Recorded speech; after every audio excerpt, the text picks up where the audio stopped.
नमस्कार मित्रांनो, पोलीस भरतीला येणाऱ्या प्रश्नांच्या सिरीजमधले आपलं हे 15वं गणित आहे. आता या गणितामध्ये काय दिलं आहे, पी या नळाने 1 टाकी 12 तासात भरते आणि क्यू या नळाने 30 टाकी 15 तासात रिकामी होते. जर दोन्ही नळ एकत्र सुरू केले तर टाकी भरायला किती वेळ लागेल. आता याच्यामध्ये मी पहिल्या याच्यामध्ये लिहितो, पहिला बॉक्स आपला टाकीचा, कोणती कोणती टाकी आहे, पी आणि क्यू. ठीक आहे. आता बघा, पी या नळाने टाकी भरायला किती तास लागतात, 12 तास लागतात. कारण क्यू या नळाने टाकी खाली व्हायला किती तास लागतात, 15 तास लागतात. आता इथे दोघांचा लसावी घ्यावा लागतो, लसावी. आता बघा, यांचा लसावी कसा काढला जाईल.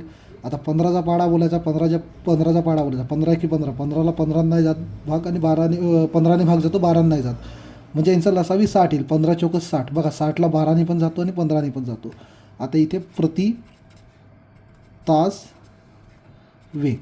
आता इथे बघा, 12ने 60ला भागलं तर किती येतं, 4. 12 पंचे 60. ही टाकी भरते म्हणजे याला प्लस केलं आणि 15ने 60ला भागलं काय येईल, 4. आता इकडे काय दिलं आहे, क्यू एन आणि 30 टाकी रिकामी होते म्हणून याला मायनस. आणि दोघांचं बघा, 5 आणि 4 यांची बेरीज केली असता 1 उत्तर येतं, +1.